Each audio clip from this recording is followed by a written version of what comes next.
Morning, welcome back to my channel. চেনা বন্ধুদের তোমাদের সবাইকে স্বাগত। আমি পিয়া চলে এলাম একটা নতুন ব্লগ নিয়ে। আজকে হচ্ছে মানডে, আর মেয়েকে স্কুলে পাঠিয়ে দিলাম। শনিবার দিন শাখাটা বেড়ে গিয়েছিল, তোমাদের বললাম তো। কালকে এই শাখাটা পড়েছি। হ্যাঁ, সবসময় পড়ি না, বাট শনিবার বেড়েছে তো মনটা একটু খুঁতখুত করছিল। তো চলো এখন জামা কাপড়গুলো আগে শুকো দিয়ে আসি, দিয়ে স্নান করে আসি। হয়ে গেছে, তোমাদের দাদাভাইকে চা দিয়েও দিয়ে এখানে দেখো বসিয়ে দিয়েছি তেল গরম করতে। একটু পেঁয়াজ দিয়ে আলু ভাজা করব, রুটি আছে, রুটি দিয়ে খাবো। আগের দিনকে তোমাদের দেখালাম যে মাছের তেল ছিটেছে, তার এখন এইরকম কন্ডিশন। প্লাস ওই মানে যেখানটা কবজি ওখানটাও দেখো লাল হয়ে গেছে। তো চলো এখন ঝটপট করে আগে চাটা করে ফেলি, আলুটা ভাজা বসিয়ে দিয়ে চা খাই। আলু ভাজাও মাছ হতে যাচ্ছে, এলে পরে আমি আর মাছ চাটা খাবো। আর এরকমভাবে টুকরো টুকরো হয়েছিল, 4টে টুকরো, কী করে হলো আমি নিজেও বলতে পারি। তো চলো, আর তোমাদের সানডে কার কার কেমন কাটলো? আমার মোটামুটি কেটেছে। একটু বেরিয়েছিলাম, ওই শাখা তুলেছি, কৌটো কিনেছি, তোর মায়ের এইসবই করেছি। আর বেগুনি বানিয়েছি রাত্রিবেলা। তো এখন এটা ভাজা হচ্ছে, হোক, এদিকে চাটা গরম বসাই চলো।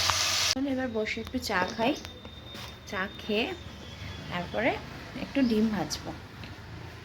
আলু ভাজা কমপ্লিট হয়ে গেছে। কার কার পেঁয়াজ দিয়ে আলু ভাজা খেতে ভালো লাগে জানি, আমার তো খুব ভালো লাগে, শুধু শুধুই খাওয়া হয়ে যায়। আর এবারে ডিম ভাজবো। তারপরে জামা কাপড় বার করেছি, কেননা আজকে ভাইদের বাড়িতে, মানে ভাইয়ের বাড়িতে পুজো আছে সত্যনারায়ণে। তো যাবো। তোমাদের দাদা ভাই যেতে পারবে না, কারণ ওর ফিরতে অনেকটা দেরি হবে, অনেকটা দূরে যাচ্ছে। তো আমি একটা নতুন জামা কিনেছিলাম, যখন পরবো তখনই তোমাদের দেখাবো। এটাকে একটু আরাম করতে হবে, প্যাকেট করা ছিল। আর এগুলো সব স্কুলে পড়ে যাব, মেয়ে স্নান করে এসে পড়বে, এইসব বার করা রয়েছে।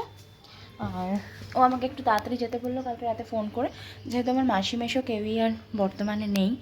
তো ওই ঠাকুরমশাই 5টার সময় আসবে, তো এই জন্য বললো তুই একটু তাড়াতাড়ি চলে আসিস। তা আমি ভাবছি আমিই চলে যাব, মেয়ে মা বাবার সাথে যাবে। তো চলো আপাতত চাটা খেয়ে নিই।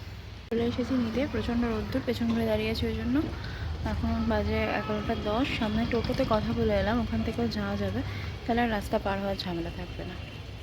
তো এসেছি অনেকক্ষণই, এসে এখন মেন ড্রেসগুলো বের করে রাখলাম। ওকে স্নান টান করানো হয়ে গেছে, ফ্রুট জুসও দিয়ে দিয়েছি, খাওয়া হয়ে গেছে ওর। এরপরে যাবো লাঞ্চ করতে। লাঞ্চ করে এসে একটুখানি রেস্ট নেবো, দিয়ে 3:30টার সময় উঠে আমি রেডি হব, 4টের মধ্যে বেরিয়ে যাব। কারণ যেতে দুটো অটো চেঞ্জ করতে হবে, আর দুপুরবেলার ওই সময় না অটোতে লোক হতে চায় না। তো চলো এখন আপাতত আমি এই কাজটা করে নিই, মেয়ের ড্রেসগুলো সব নিচে নামিয়ে রেখে যাই, মা নিয়ে যাবে ওকে, মা বাবা দুজনে, দিয়ে একেবারে লাঞ্চ করে তারপরে এসে শুই। চলে এসেছি মাসির বাড়ি, মেয়েরা তো পরে আসবে। ওর বাড়িতে একটা ডগি আছে, ওকে রাখতে গেল ওর জেঠিমার বাড়িতে, ও হুসুর ফুসুর করছে নইলে। তো চলো পুজো টুজো আরম্ভ হোক, পরে কথা হচ্ছে। 5:30 বাজে, ঠাকুরমশাই এই জাস্ট আসছেন, ভাই আনতে গেল, দিয়ে এবার চলো পুজো শুরু হোক। মায়েরা এখনো আসেনি, বাবা এই জাস্ট এলো, একটু দেরি হবে আসতে। আমার তো প্রচুর পুজো থাকতো।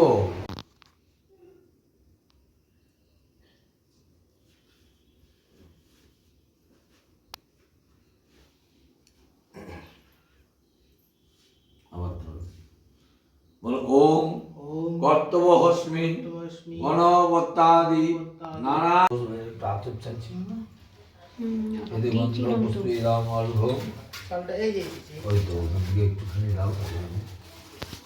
আর দাদা ওই যে বাটির মধ্যে যে পূর্ণ পাত্রটা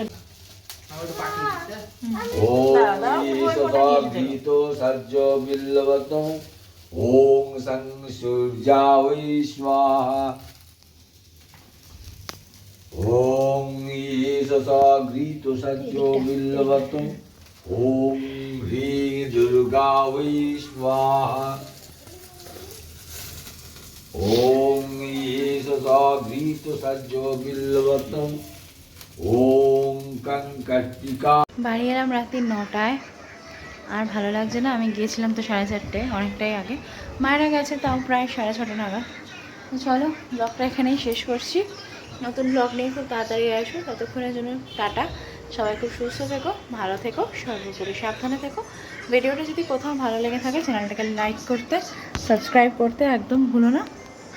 শুভরাত্রি।